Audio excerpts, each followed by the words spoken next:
Time flies. Another year has gone by, and time for a report of the hiking year 2014. Let's start off with Wachepiki, which was a hike in January. It's on the Vaal River near Bothaville. It's a hike with many highlights. There was the hike itself, along the river and cross country. No mountains, no long ups, and no long downs. There was a swim in the river, Jenny and me of course, and then there was a tube ride down the river, enjoyed by everyone. We ride in tandem. It's behind you.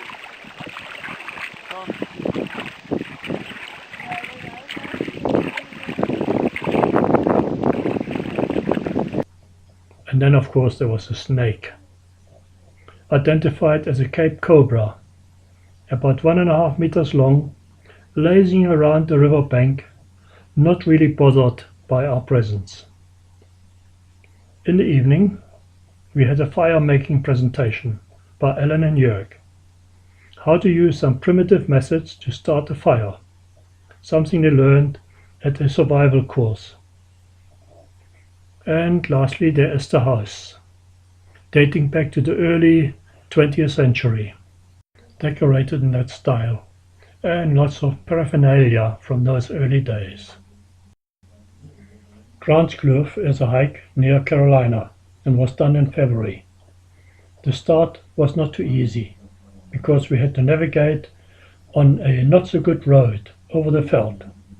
Many wrong turns were experienced, and the road down to the camp was not suitable for normal cars. Even 4x4s would have battled. We had to schlep our luggage down to the camp for about 1.5 kilometers. The most interesting objects of the hike were the old walls. These structures were apparently left by the Pocamo people of a few hundred years ago. We walked through some of them, but the intricacies can only be appreciated by looking from above, as these Google pictures show. Overall, a nice hike, a bit tiring when we had to walk over rough terrain. Especially the loose stones on the downhill gave us problems. Entertainment in the evening was beer tasting. Franz and Ellen had brought some home brew for tasting.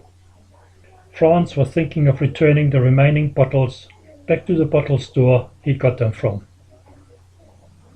Bluckenboom wasn't really a hike. Eric had invited us to spend a day with him and Tiens at the caravan park, not far from Vereeniging. There's a bit of a walk, which some of us tried. It's amazing how we managed to make a short hike into an interesting hike. The first stop was at the neighboring farm, where the farmer showed us the old house, more than 100 years old, which he plans and is actually busy with to restore to its initial state. It's a painstaking job, but the end result will be pleasing.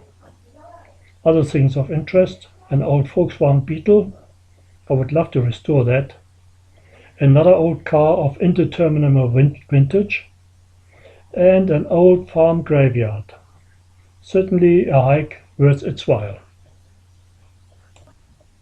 Sporekrans, a hike to the south of Bethlehem. It's most likely the last time we have done this hike in those beautiful sandstone formations. The farm is up for sale. Accommodation is good, so a bit spread out. It's a long walk to the evolution block.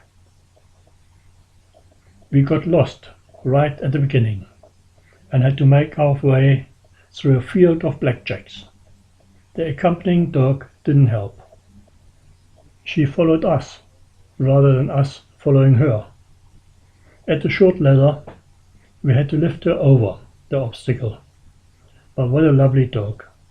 I would have loved to take her home. The sandstone is as ever very interesting.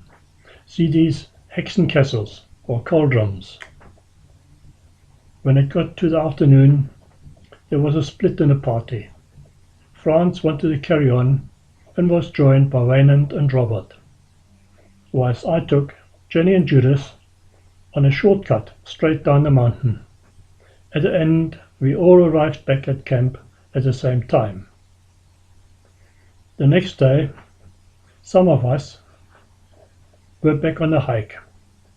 That was because I had lost my GPS, and it was found at the point where we turned around. On the way back, we had to look at a cave that can be used for an overnight stay. It had all the facilities, mattresses and ablution. In the Dima Gorge, the hike for the hardy types, because it involves carrying a rucksack with food, house and sleeping stuff inside it. The Dima Gorge was the center of attraction for this hike. It's in the Drakensberge, in the area of Cathedral Peak. Us were Franz, Christopher, Jörg and me. The first night was at the ranger station at the Ndlapangwanya River.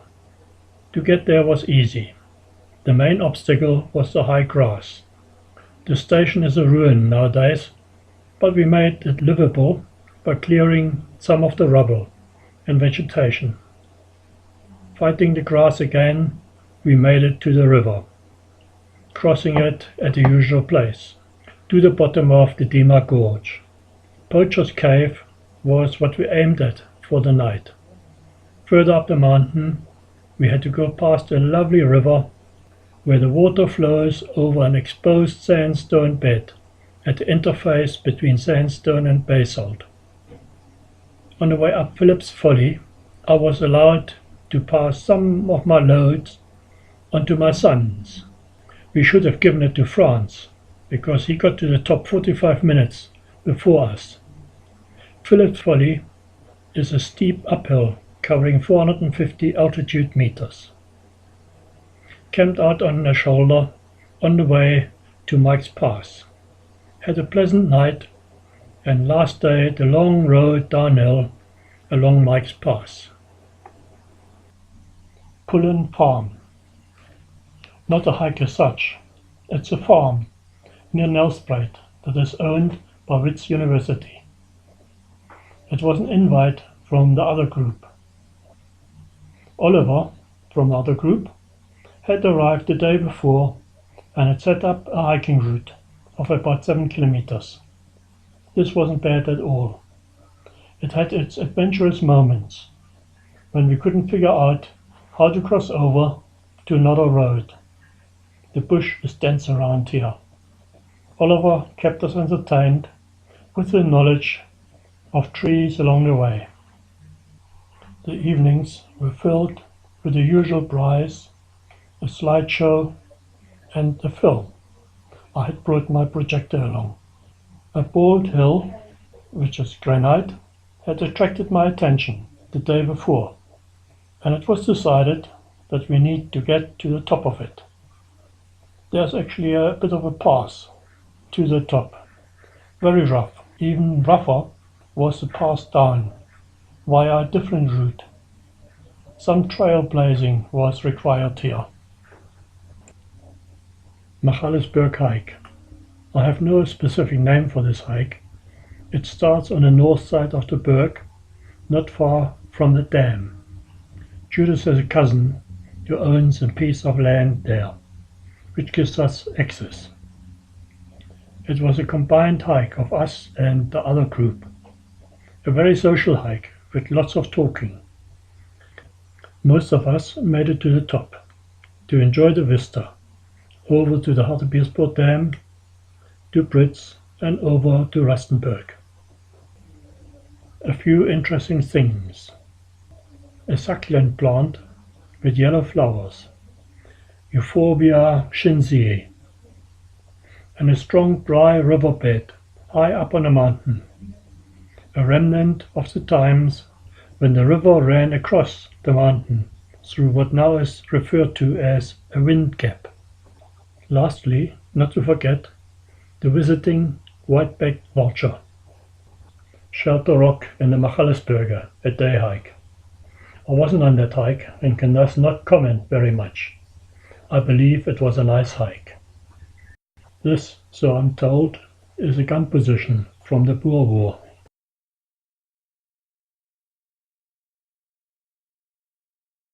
Blue Wildebeest, a new envy hike near Bad Blaas in the eastern Transvaal. Hiking is not difficult. The path is smooth, no loose rocks most of the way. The ups and downs are gentle. Most interesting were the numerous stone circles. The origin of them to us is a mystery. The owner thinks it's Dravidians, but in academic circles there are conflicting opinions. One of the ruins had something European about it. The inside of one of the huts had remains of plaster, and nearby we found a piece of steel plough or similar agricultural equipment. What we also found near these circles are millstones, that is stones used to crush the corn or whatever they were growing. At the river crossing we noticed large, lovely swimming pools, but alas, it was too cold. We have to come back in summer to make proper use of the pools. Commando Neck. This was not on the official hike list. We had an ad hoc day in the middle of the week. Commando Neck is near Parys, on the south side of the river. It's called Commando Neck because the commando was hiding behind it. From the crest they could spot any British approaches for miles. We actually found remnants of one of their camps behind the neck, as seen from Parys. Apart from the interesting geology, the meteor had lifted the quartzite layer here and got it nearly vertical. I was lucky to spot a chin-strapped Petis on her nest. Others saw a roan antelope amongst the game on the plain. For some of us, not having taken the shortcut, a swim awaited, a very welcome break from the heat of the day. And most amazing, and a first for us, the push to the bar after the hike. Hamar-Purkput is near Dalstroom in the eastern Transvaal.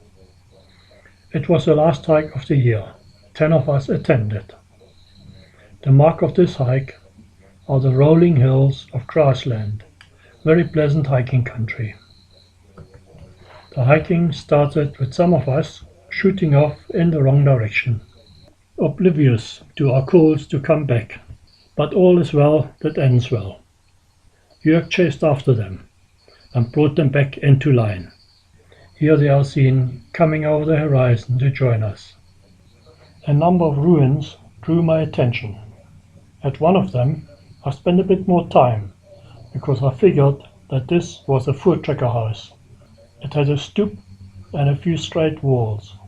Some of the stones had been worked to give a smooth wall surface, and we, Jörg and me, found remnants of mud plaster in the wall.